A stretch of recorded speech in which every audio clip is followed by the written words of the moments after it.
When I slap that booty. Yeah. Shout out Koyak's Kitchen. Police have charged 23-year-old Ronald DeFeo Jr. The accused claims he heard voices coming from within the house telling him to murder his family.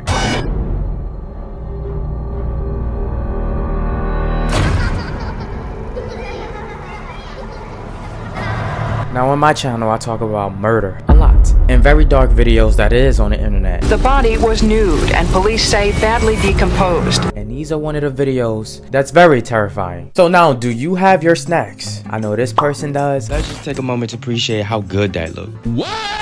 Daddy, chill. It's 8 in the morning and I don't even eat in the mornings and now I'm hungry. Shout out to you, Troja. I know this person does and I know this person does. Do you? If so, I love you. Go get your snacks. I just skirted off in your world. Now this guy named Ron in the middle of the night grabs a shotgun. It's nobody but his family inside of this house. And all of his family is asleep. When he grabs his shotgun, he goes upstairs and goes into his parents' room. Shoots his dad twice. And then shoots the mom. He proceeds to go to his younger brother's room, one being 12 years old and one being 9 years old. I know. So young, and it came from their own brother. Very sad. Then he goes into the room of his 13-year-old sister. He's crazy! And then shoots her. And then there was one more person left, the 18-year-old sister. So he goes to her room, shoots her with the shotgun and murders her. After he done it, he didn't feel nothing. Kind of panicky vibe, no kind of angry vibe, like nothing. And mind you, he really wanted to do this because he would make sure he would double tap them just to make sure they won't get up again. And after that, he set the rifle down inside the home and he went to this bar. And as he at this bar, he see this man and he said, you know, you can help me with something? My family really need help right now and I need your help. So the man says, yeah, I can help you. They go to the house and he says, go in. And the man says, aren't you gonna come with me, Ron? Ron says, no, go in. So this guy goes in the place and he see all of these dead bodies. He hurry up and calls the police. When the police gets there, Ron says to the police, it was me that murdered my family not too long ago. Now, when investigators investigated this crime scene, they noticed something very, very strange. They was all laying on their stomach, and in this crime scene, none of them looked like they put up a fight, and none of them did put up a fight. So they was wondering, did he drug them? And they tested all of the dead bodies, and there was nothing in their systems at all, because he have not. So they was wondering, how could he have done this and they not have woken up at all? Because the sound of a shotgun, especially inside of a house, you're gonna hear it. And so they tested this rifle and they noticed that this rifle is one of the loudest rifles, and they tested it and it's 1.6 kilometers away, equals a mile. So you can literally stand way down the street, shoot this gun, and you're gonna hear it. So it doesn't make sense on how they was not waking up. Or how didn't they know? Something weirder is going on in this case. Ryan says, I heard this voice in my head when I was laying down in bed in the middle of the night. Catch them. Kill them. So I got up and I grabbed the shotgun. Once I got up, I noticed that this shadow figure was in the basement. I go down in the basement and the shadow figure starts to walk closer to me and then proceeds to say the same thing again. Catch them. Kill them. And as I'm just looking at the shadow figure, he bends down right in front of my face because he was taller than me, and he says, Catch them. Kill them. He said I started to become possessed and I didn't have control over my body. I didn't want to do it. I didn't want to see my parents there laying dead, but there was a demon inside of me and I couldn't help it. And because I couldn't help it, I had to murder all of my family. And I did. So as he's telling the judge he's possessed and he's losing his mind and he's going insane, Ronald DeFeo said that there were ghosts in the house. He said that there were devils on his back and that something was wrong with the house. Well, this was not the Amityville horror case at that time. That was the beginning of a supernatural adventure. they didn't buy it. They didn't believe him. And they just said, you're getting sentenced max time and you were not free, buddy. We're not buying it. Now, there was this family called the Lutz family. They moved inside of this house after everything had happened years. And when they moved in this house, they noticed that during the night that they would hear noises inside of that basement where Ron would say he would see the shadow figure and the person would talk to him. This is the house, man. Shot them all one by one in the head. Yes. So creepy. And they would hear it every night to the point to where they only moved there for 28 days and then left completely. Benson's moved in. Here is your gourmet kitchen. Look at this. Now what I'm about to show you done creeped me out, and it's not a joke. Another lady and a husband decides to investigate ghosts, and they like to investigate paranormal type of activities. And they go inside of this house. It's completely vacant, it's completely empty, it's nighttime and it's dark, because they feel like that was the best time to go. The wife takes pictures everywhere inside of this house. She looks at the picture, and what she sees, she just cannot believe it. Yes, that is so.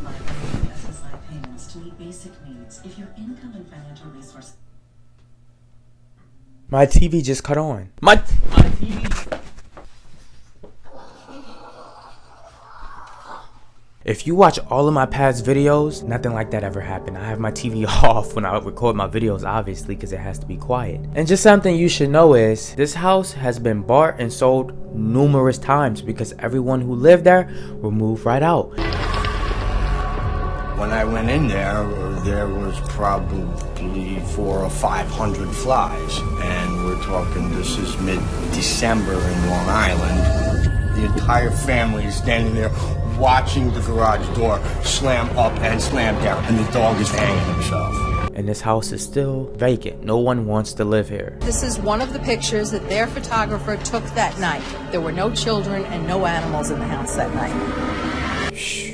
You know what they should do? Let you Airbnb it. I'd make a video on that. Bring like 10 people with me. Not go to sleep, stay there for the night. We all group together. You know what I'm saying? Y'all coming? Y'all trying to pull up? Now there's numerous murders out there that's kind of famous, and we like watching movies that's kind of based on this plot. Jason, Michael Myers, which was one of my favorite movies. Kind of turned me a little psycho as a kid, just a little bit, because I still remember this time that I would get a bat and I would hit the pillow with the bat. I was tripping, but you know, I snapped out of that already. Like, what are you doing? You getting too into this movie, chill out. Unsolved axe murder, 8 people hacked to death. And it all happened in the little town of Villisca, Iowa. This guy who has this axe sneaks inside this house because nobody is there. And he goes inside the attic. He sits there and he just smokes. And then when he thinks the coast is clear, he leaves from the attic. Inside of this house with people living there, but no one's there right now. So he would go back inside of the attic and he would wait for the family to sleep. And when they all sleep, there's 2 twins, there's a wife, there's the father, who's all inside of this house. He wasn't hiding in the attic, and there's 8 people in the house. How did he come up these stairs right here without making any sort of noise? He gets down from the attic, he creeps inside of the parents' room, he looks right over to dad and starts hitting him with the axe until he's no longer alive. Now when this axe man looked to his right, he see his wife just looking at him. And she don't even know what to think. She's in shock. She can't even believe what she's seeing, but she's just looking at him. She just sees him goes from his side of the bed, her husband's side of the bed, who's not alive, to her side, and he stands right in front of her. And she's just looking. I guess she's in panic and shock, and she can't move. She just froze, turns his axe to the backside, and just starts hitting her and hitting her and hitting her until she's no longer alive. Can we just take a second to realize that this is real life? Y'all be grateful. When I make videos like this, I'm really grateful in my life. Like, I really am. He then goes inside of the kids' room, the little girl's room. They haven't even experienced life yet. He goes in there and he murders both of them. Some say it's one of the most haunted houses in the United States. Century-old unsolved axe murder. An entire family and 2 of their friends hacked to death as they slept. Their skulls crushed beyond recognition. I know there's something there. I can't put my finger on what it is, but I'm totally convinced there's something there. Like most people probably think he was in the attic. Crept out, got the parents, walked over there because there's a big pool up at the top of the steps that wasn't hooked to this. So it's almost like he just froze and like just stood there as a dripped off the axe. Then went and got those kids. 2 downstairs, came back, got him again, back downstairs again. He cleans up everything that he done, which took him a very, very long time. He would even board up all of the windows, make sure nobody could see in. Back as he's coming back like that, you can see where they patched up the ceiling, and he's just like hitting the back of the wall. Dude, that is horrifying. Dr. Ed Epperly has been investigating these murders. Was swinging the axe over his head one-handed in a frenzy of excitement. And he would cover the windows, and he would cover the mirrors. No one really understand why he done it, but I think he done that because he didn't want to look at himself after he done what he done. I don't think he wanted to come face to face to what he has become. Just my little theory. Now, what was also really weird, because he done a lot of weird stuff. He put a lot of bacon on the middle of the floor next to a keychain. People thought it was a ritual and that it meant something. No one really knows. And if y'all do know, if y'all do want to do y'all research to know, tell me down in the comment section, because that's weird. He cooked himself a meal and he didn't eat it. He just let it sit there. Now, one of the neighbors ended up knocking on the door, but no answer. And he seen that the windows was all covered. So he called one of their family members to unlock the door because he knew one of them had a key, and they did, and they seen everything in this house. Now, it was so weird. Even after everything he left behind, he didn't even clean up the place that really good because there was still red everywhere. There was still a lot of mess everywhere. He didn't clean up good at all. So you would think he would leave something behind, and you would think some type of evidence will cause the police and investigators to know who this person is, but they don't. To this day, the case remains unsolved. This is a little town. It's a house at the end of the street. It's an axe murder. This is the most classic murder story. This house is the definition of like your worst fear coming true. It's a complete mystery. Like, they feel like this house is demonic to the point where you can even Airbnb this place. I was going to do it for a video, and I think I still am, but I don't want to go alone. My friend don't want to come with me. I'm not going alone.